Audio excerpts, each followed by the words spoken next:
Hello guys, welcome to my channel study with me. आज से हम स्टार्ट करने जा रहे हैं हिंदी की क्लासेस और आज सबसे पहली क्लास है। तो आज हम पढ़ेंगे वर्णमाला को। इसका 2 पार्ट रहेगा।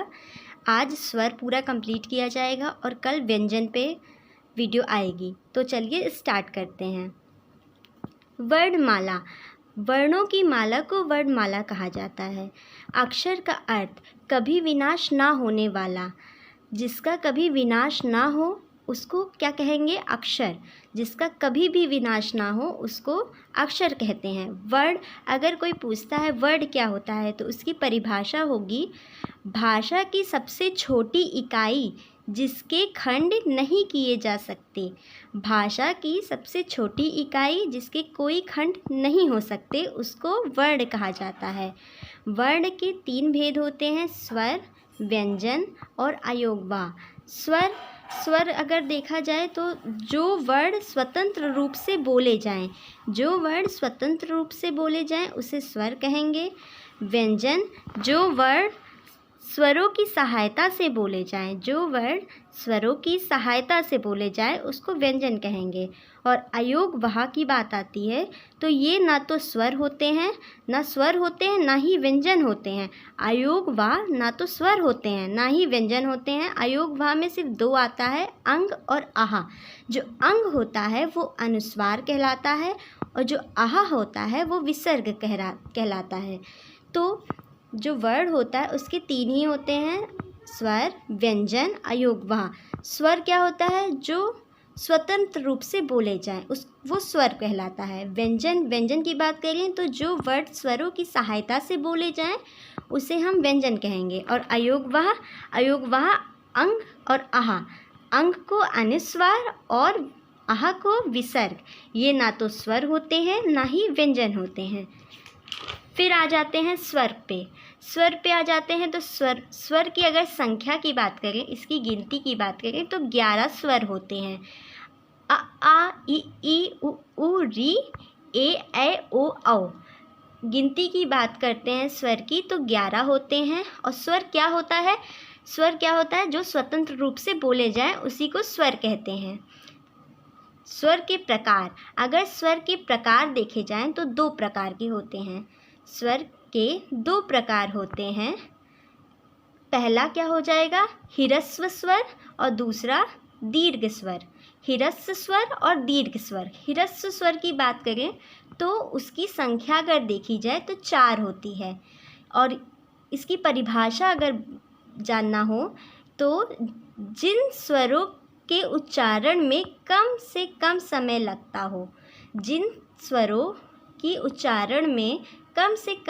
लगता हो, उसे हम क्या कहेंगे? ह्रस्व स्वर। जो स्वर कम से कम समय में बोल दिए जाएं उसे हम क्या कहेंगे? ह्रस्व स्वर। जैसे अ ई उ री, इसमें सबसे कम समय लग रहा है तो इसको क्या कहेंगे? ह्रस्व स्वर। फिर आ जाता है दीर्घ स्वर। दीर्घ स्वर की बात करें तो इसमें दो होते हैं, मूल दीर्घ स्वर और संयुक्त स्वर। मूल दीर्घ स्वर के क्या होता है? मूल दीर्घ स्वर क्या होता है? जिन स्वरों के उच्चारण में ह्रस्व स्वर से 2 गुना समय लगता हो। किससे?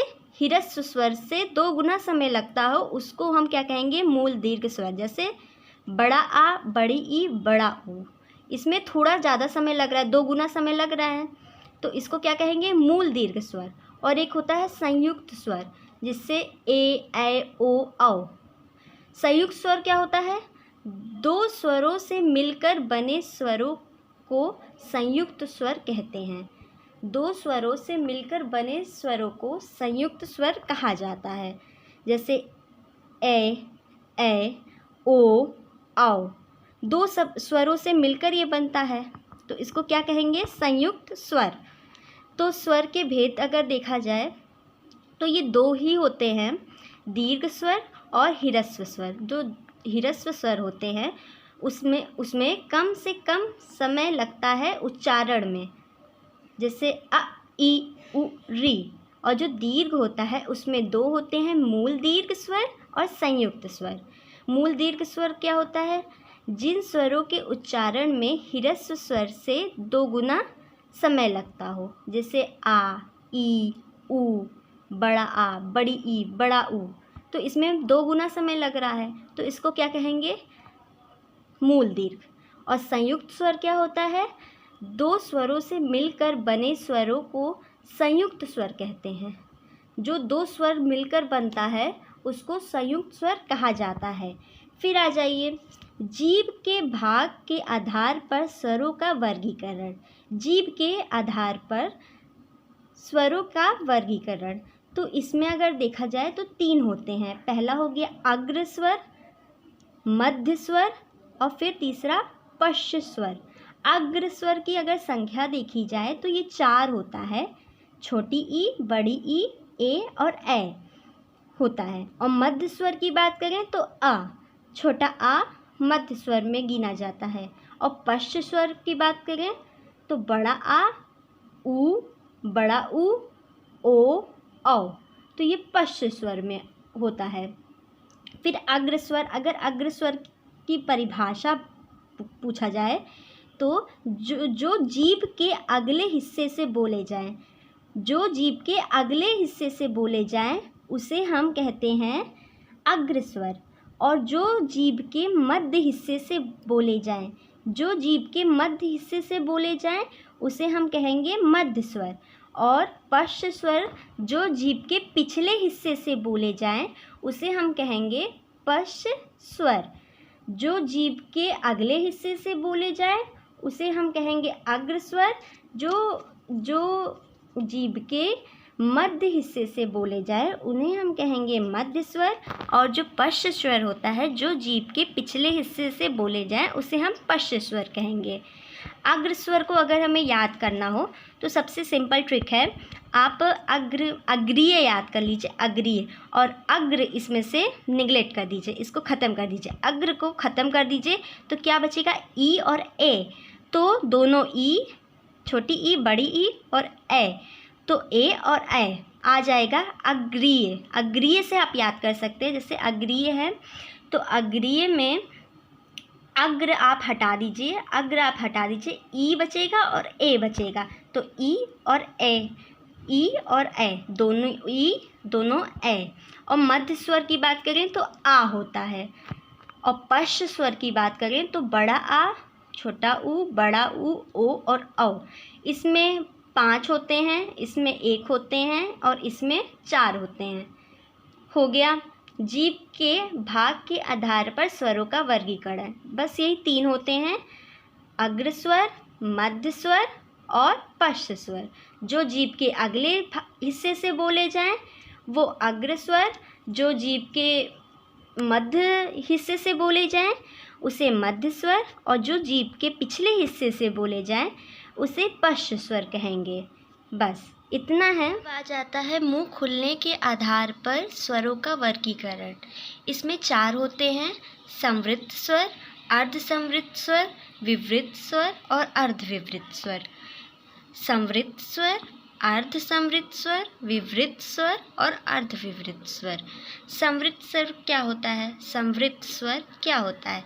संवृत स्वर वह स्वर है जिनको बोलने के लिए हमारा मुंह बंद होता है। जिनको बोलने के लिए हमारा मुंह बंद होता है उसको हम संवृत स्वर कहते हैं। जैसे कि ऊ, ई, ऊ, ई, छोटा ऊ, छोटी ई, बड़ा ऊ, बड़ी ई। इसमें हमारा मुंह बंद रहता है, जब हम बोलते हैं तो इसमें हमारा मुंह बंद रहता है। आप इसको याद कर सकते हैं, सुई से याद कर सकते हैं। सुई से आप इसको याद कर सकते हैं। सुई में जो सा है आप उसको हटा दीजिए, उसको भूल जाइए, उसमें ऊ बचेगा और ई बचेगा, तो दोनों ऊ और दोनों ई, ऐसे आप याद कर सकते हैं। ये एक तरह से ट्रिक है संवृत स्वर का, आप ऐसे याद कर सकते हैं। संवृत स्वर क्या होता है? संवृत स्वर वह स्वर है जिनको बोलने के लिए हमारा मुंह बंद होता है। जैसे ऊ, ई। इसको बोलने के लिए हमारा मुंह बंद रहता है। और आप इसको कैसे याद कर सकते हैं? सुई से याद कर सकते हैं। सुई लिखिए, उसमें सा को भूल जाइए, सा को निगलेक्ट कर दीजिए और इसमें ऊ बचा और ई बचा, तो दोनों ऊ दोनों ई, समृद्ध स्वर में 4 होते हैं, छोटा ऊ, बड़ा ऊ, छोटी ई, बड़ी ई। फिर आ जाता है अर्ध समृद्ध स्वर। अर्ध समृद्ध स्वर क्या होता है? जिनको बोलते समय हमारा मुंह बस थोड़ा सा खुलता है। जिसको बोलते समय हमारा मुंह थोड़ा सा खुलता है, जैसे कि ओ और ए, ओ और ए, ओ और ए, इसको बोलते समय हमारा मुंह थोड़ा सा खुलता है, इसीलिए ये अर्ध समृद्ध स्वर है। जिनको बोलते समय हमारा मुंह थोड़ा सा खुलता है, उसको अर्ध समृद्ध स्वर कहा जाता है। जैसे कि ओ और ए, इसमें 2 होते हैं और समृद्ध स्वर में 4 होते हैं। अर्ध समृद्ध स्वर जिनको बोलते समय हमारा मुंह थोड़ा सा खुले, बस थोड़ा सा खुलता है इसको बोलते समय, तो ये अर्ध समृद्ध स्वर कहलाता है, जैसे ओ और ए। फिर आ जाता है विवृत स्वर। विवृत स्वर क्या होता है? जिनको बोलते समय हमारा मुंह पूरा खुलता है, जैसे कि आ बोलोगे तो हमारा जो मुंह है वो पूरा खुलता है, इसीलिए ये विवृत स्वर कहलाता है। विवृत स्वर क्या होता है? जिनको बोलते समय हमारा मुंह पूरा खुलता हो। जब हम बोलते हैं, आ बोलते हैं, तो हमारा जो मुंह है वो पूरा खुलता है, इसीलिए ये विवृत स्वर कहलाता है। फिर आ जाता है अर्ध विवृत स्वर। अर्ध विवृत स्वर क्या होता है? जिसमें मुंह आधा खुलता हो। जिसको बोलते समय हमारा मुंह आधा खुलता हो, जैसे अ, छोटा अ बोलोगे तो आधा मुंह खुलेगा, औ बोलोगे तो आधा मुंह खुलेगा, इसीलिए ये अर्ध विवृत स्वर कहलाता है। फिर से हम देखते हैं इसी को। मुंह खुलने के आधार पर स्वरों का वर्गीकरण 4 होते हैं, समृद्ध स्वर, अर्ध समृद्ध स्वर, विवृत स्वर, अर्ध विवृत स्वर। समृद्ध स्वर क्या होता है? समृद्ध स्वर वह स्वर है जिनको बोलने के लिए हमारा मुंह बंद होता है, जैसे ऊ और ई, छोटा ऊ, बड़ा ऊ, छोटी ई, बड़ी ई। इससे बोलने के लिए हमारा जो मुंह होता है वो बंद होता है। आप इसको सुई से याद कर सकते हैं। सुई से सा हटा दीजिए और ऊ और ई बचा, तो दोनों ऊ और दोनों ई, ये आ जाएगा समृद्ध स्वर में। इसमें सिर्फ 4 होते हैं। फिर अर्ध समृद्ध की बात करते हैं, जिनको बोलते समय हमारा मुंह थोड़ा सा खुलता हो। जिसको बोलते समय हमारा मुंह थोड़ा सा खुलता हो वो अर्ध समृद्ध है, जैसे ओ और ए। ओ और ए को बोलते समय हमारा मुंह थोड़ा सा खुलता है, इसीलिए ये अर्ध समृद्ध स्वर कहलाता है। फिर आ जाता है विवृत स्वर। विवृत स्वर क्या है? जिनको बोलते समय हमारा मुंह पूरा खुलता हो। विवृत स्वर वह है जिसको बोलते समय हमारा मुंह पूरा खुलता है, जैसे आ, इसीलिए ये विवृत स्वर कहलाता है।